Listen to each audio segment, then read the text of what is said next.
सुप्रभात। आज भारत के इतिहास की एक अद्भुत कहानी और घटना मैं आपको बताऊंगा कि सिर्फ भारत में ही हो सकता है। भारत ही एक ऐसा देश है जहां कर्तव्य को प्राथमिकता दी है और कर्म की प्राथमिकता पर भगवान श्री कृष्ण ने गीता उपदेश दिया। ऐसी ही मेवाड़ के राजवंश की एक कहानी है और हम सब ने सुना होगा पन्नाधाय का नाम।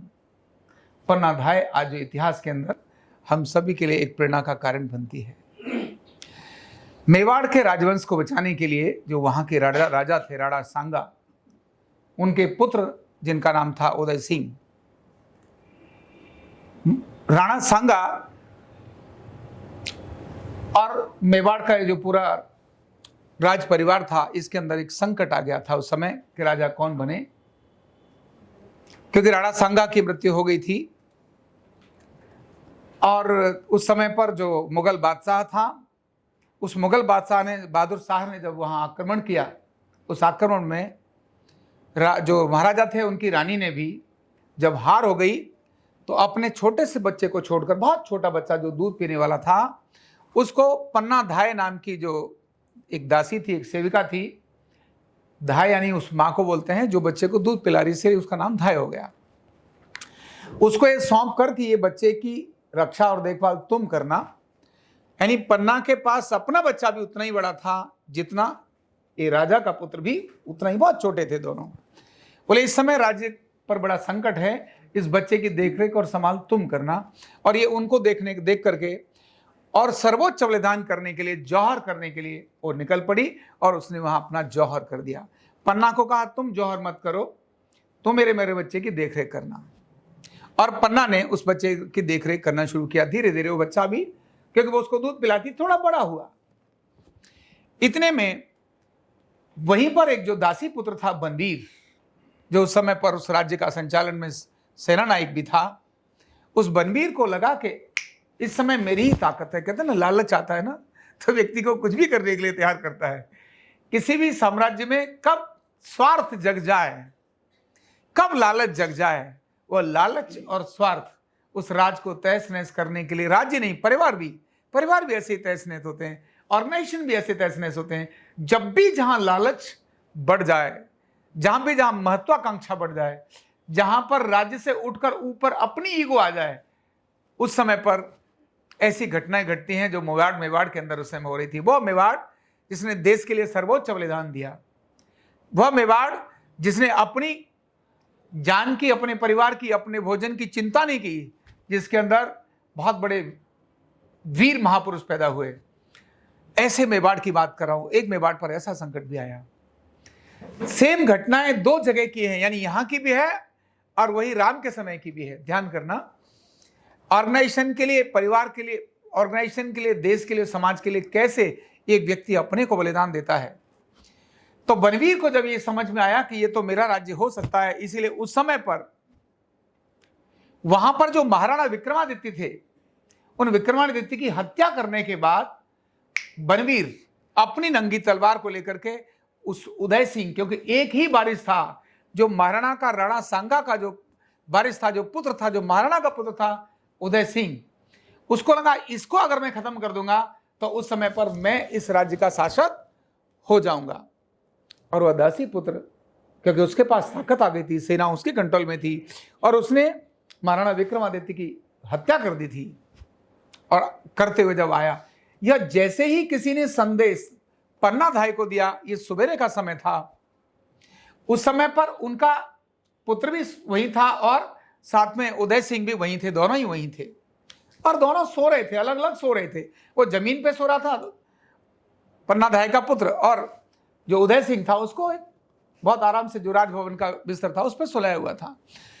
एक पत्तल डालने वाले ने, किसी कर्मचारी ने पन्नाधाय को आकर संदेश दिया कि धाय, पन्ना, बनवीर इस समय बहुत क्रोधित है और उसने महाराणा की हत्या कर दी है और वो निस्संदेह उदय सिंह की हत्या करने के लिए यहां आएगा।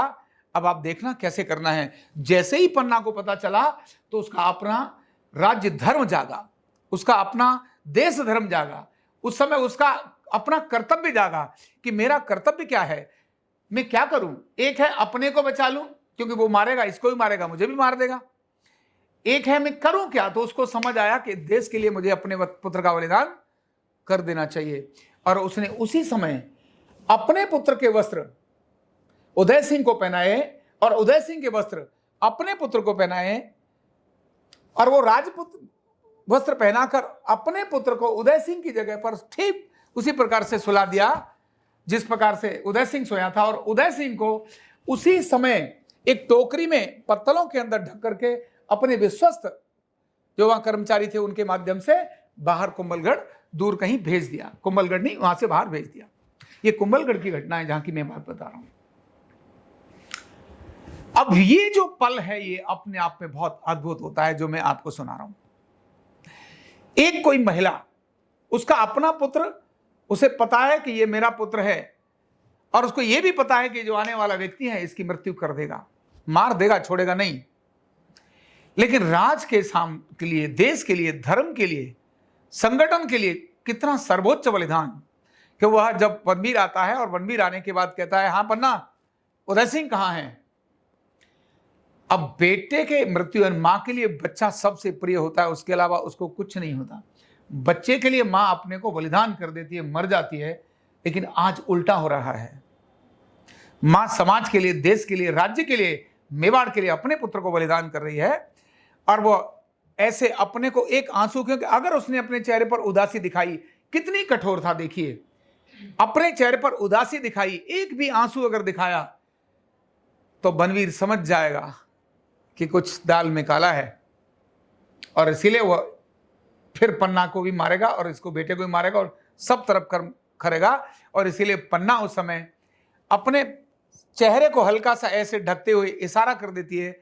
वो कहती है बनवीर, बनवीर जब कहता है कि उदय सिंह कहाँ है तो ऐसे इशारा कर देती है, बोलती नहीं है, केवल कि ये बनवीर सोया है, पन्ना उदय सिंह सोया है। और जोश में, अपने अहंकार में और अपने स्वार्थ में मदमस्त बनवीर अपनी उस नंगी तलवार से उस बच्चे के उसी बिस्तर पर टुकड़े कर देता है। एक मां के लिए इससे बड़ा और दुख का समय क्या होगा। लेकिन देश, संगठन और समाज के बलिदान के उसके रक्षा के लिए सर्वोच्च बलिदान उस महिला ने अपना दे दिया। निश्चित ही उसका अपना पुत्र मारा गया, लेकिन मेवाड़ का राज्य सुरक्षित हो गया। भारतीय एक ऐसा है जहां अपने कर्तव्य के लिए अपना सर्वस्व न्यौछावर करने की ताकत आती है। एक तरफ पन्ना है जिसने राज्य को, धर्म को और समाज को देखते हुए अपने पुत्र का बलिदान कर दिया, यह भी दासी है। दूसरी तरफ राम के समय पर भी है जो अपनी उस राज्य के संचालन के लिए, कौन थी, मंथरा, जिसने कैकेयी की मति को अंदर स्वार्थ जगा दिया और उसने राम को वनवास दिला दिया। और वहां अपने कैकेयी, जिनके पति की भी मृत्यु हो गई, और बाकी भी राज्य उस समय पर एक बहुत शोक में डूब गया। जब कर्तव्य के प्रति व्यक्ति के मन में विश्वास जगता है, जब देश और धर्म और समाज जगता है, जब संगठन जगता है, तो बाकी सब चीजें छोटी हो जाती हैं। और जब ऐसा हो जाता है तो बहुत आदर के साथ आज हम पन्ना धाई को कहते हैं, और वहीं हम उसका नाम लेते समय कहते हैं अच्छा तू कैकेयी का रोल प्ले कर रही है, और दूसरी तरफ कहते हैं नहीं, ये पन्ना धाय है। जिसने भी देश और समाज और संगठन के लिए अपने से ऊपर उठ करके सोचा, समाज उसी को सम्मान देता है, उसी को मान देता है, उसी का रेस्पेक्ट करता है। इसीलिए कभी भी हमें अपने से ऊपर उठकर ही सोचना चाहिए, देश को सोचना चाहिए, समाज को सोचना चाहिए, संगठन को चुनना चाहिए, क्योंकि वह बड़ा कर्तव्य है। हम आरोग्य पीठ के लोग भी ऐसे ही हैं। जब भी कहीं आरोग्य पीठ के बारे में बात आए, जब भी कहीं देश के बारे में बात आए, तो हमें अपने से ऊपर उठकर उसके बारे में सोचने के लिए विचार जरूर करना चाहिए। बहुत बहुत धन्यवाद।